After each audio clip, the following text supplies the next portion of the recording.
બનાસકાંઠાના ડીસામાં રબારી સમાજનું મહાસંમેલન મળ્યું, જેમાં નવા બંધારણના 11 મુદ્દામાં મોખરે રહ્યા.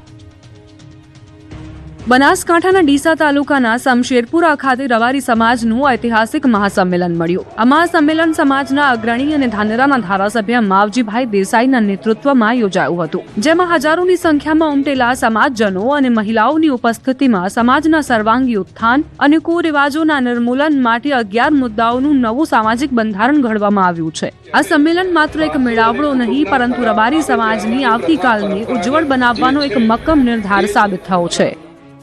નવા બંધારણના 11 મુદ્દાઓ: ખોડો ભરવાની પરંપરા સાદગીથી રાખવી, દેખાદેખી અને ફાજલ ખર્ચ બંધ કરવો, દીકરી દીકરા વચ્ચે ભેદભાવ નહીં, સીમિત રકમ અને સાદું ભોજન રાખવું, સગાઈમાં મર્યાદિત રકમ સિવાય કોઈ ભેટ, દાગીના કે વાહન નહીં, ફક્ત નજીકના સગા હાજર રહી અને કાર્યક્રમ સાદગીથી કરવો, લગ્નમાં વૈભવ, ડીજે, ફટાકડા અને ફાજલ ખર્ચ પર પ્રતિબંધ મૂકવો, મર્યાદિત મહેમાનો, સાદું ભોજન અને શિક્ષણ ફંડ માટે સહયોગ પ્રોત્સાહિત કરવા, મામેરા મોસાળમાં નક્કી મર્યાદા મુજબ જ રકમ આપવી, ઓઢામણ પ્રથા બંધ કરવી, ભવ્યતા નહીં સાદગી રાખી વધારાની માંગ ટાળવી, આણું ફક્ત 2 વ્યક્તિએ જવું અને 1100 રૂપિયાથી વધુ ઓઢામણ નહીં આપવું, કપડા, દાગીના કે ભેટ આપવી નહીં, બીજું લગ્ન પણ સાદગીથી કરવું, છૂટાછેડા પહેલા સમાજ સમિતિમાં રજૂ કરી સમાધાન કરવાનો પ્રયાસ કરવો, બાળકો અને મિલકતનો ન્યાયસંગત નિર્ણય અને દંડનો ભાગ શિક્ષણ ફંડમાં નાખવો, દીકરા દીકરી બંનેને સમાન અને ઉચ્ચ શિક્ષણ આપવું ફરજિયાત, હોશિયાર વિદ્યાર્થીઓને માર્ગદર્શન અને સહાય આપવા પ્રોત્સાહન,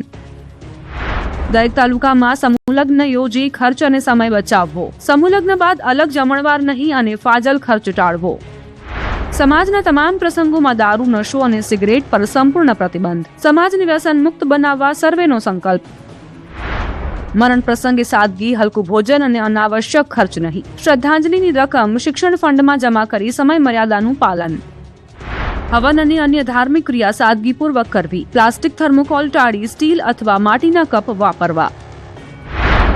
આ સંમેલનની ખાસિયત એ રહી કે તેમાં મોટી સંખ્યામાં રબારી સમાજની મહિલાઓ પણ જોડાઈ હતી. સામાજિક સુધારાની આ લહેરમાં મહિલાઓના મજબૂત સમર્થનથી નવા બંધારણનો અમલ વધુ અસરકારક બનશે તેવો વિશ્વાસ અગ્રણીઓએ વ્યક્ત કર્યો. ડીસાના શમશેરપુરામાં ઉમટેલા માનવ મહેરામણે આ નવા વિચારો અને સંકલ્પોને હર્ષનાદ સાથે વધાવી લીધા છે. આ નવું બંધારણ રબારી સમાજને આધુનિકતા અને સંસ્કારના સમન્વય સાથે એક નવી ઊંચાઈ પર લઈ જશે.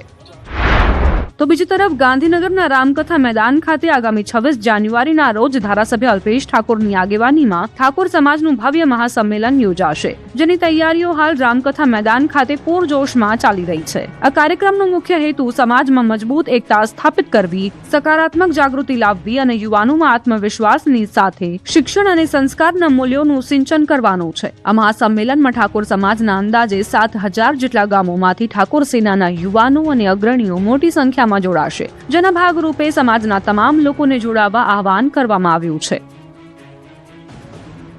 ભાવનગરથી સમાચાર. બગદાણામાં યુવક પર હુમલાનો મામલો. આરોપી જયરાજ આહિરને કોર્ટમાં રજૂ કરવામાં આવ્યો. ગઈકાલે જયરાજ આહિરની એસઆઈટીએ પૂછપરછ કરી હતી. પૂછપરછ બાદ એસઆઈટી દ્વારા કરવામાં આવી હતી ધરપકડ.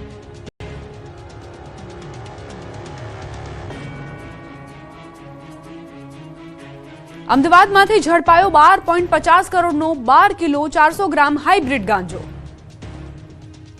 અમદાવાદ શહેરને નશાનું આદિ બનાવવા કેટલાક તત્વો જીદે ચડ્યા છે.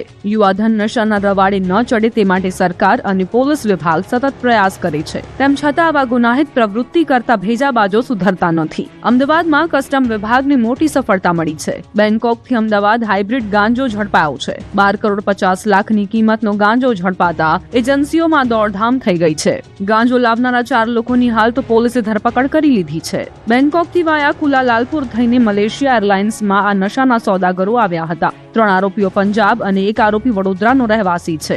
અજય પાંડે, સંદીપ રોની, મનપ્રીતની ધરપકડ કરવામાં આવી છે. આ ગાંજો કોને આપવાનો હતો? આ નશાના કારોબારમાં કોણ કોણ સંડોવાયેલ છે?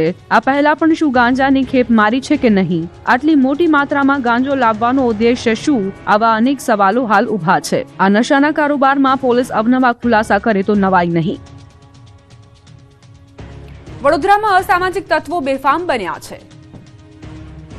વડોદરામાં જાણે કે પોલીસનો કોઈ ખૌફ રહ્યો નથી. અસામાજિક તત્વો બેફામ રીતે ગમે તે સાથે મારામારી અને દાદાગીરી કરતા રહે છે, પરંતુ પોલીસ માત્ર કાર્યવાહી કરવાની વાતો કરે છે.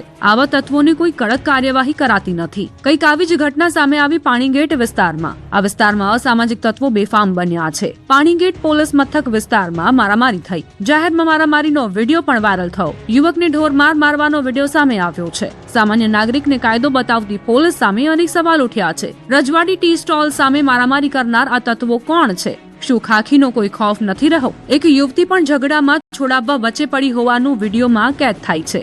ભયનું વાતાવરણ સર્જનાર તત્વોને ડામવા લોકોએ માંગ કરી છે. કઠલાલમાં બુટલેગરે પોલીસને ફેંક્યો પડકાર. એક વિડીયોમાં બુટલેગર નોટ ઉડાડતો દેખાયો.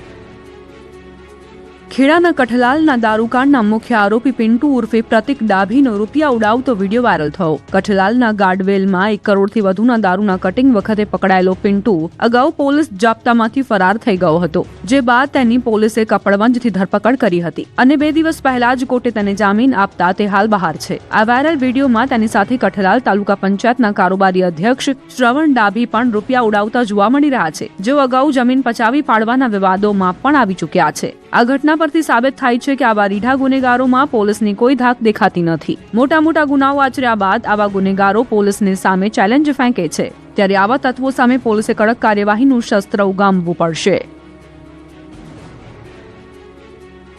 જૂનાગઢના બિલખા ગામે 5 શ્વાનો ભેગા મળી 6 વર્ષના બાળક પર હુમલો કર્યો.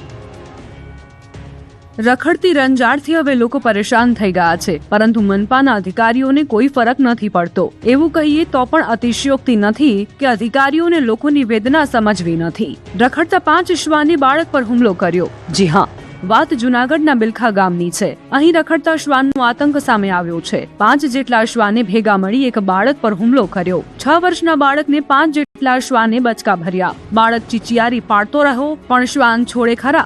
લોહીલુહાણ હાલતમાં ઈજાગ્રસ્ત બાળકને પ્રથમ બિલખા આરોગ્ય કેન્દ્ર બાદ જૂનાગઢ સિવિલ હોસ્પિટલમાં ખસેડવામાં આવ્યો. શ્વાને એટલી હદે બચકા ભર્યા હતા કે બાળકને 7 ટાંકા લેવા પડ્યા. બાળકને સારવાર બાદ રજા આપવામાં આવી. ગામમાં રખડતા શ્વાન પર નિયંત્રણ લાવવા પરિવારે માંગ કરી છે. બેફામ ગતિએ આવતા ટ્રકે 7 લોકોની જિંદગી છીનવી દીધી. વાત છે પાલનપુર નજીક થયેલા ગમખ્વાર અકસ્માતની.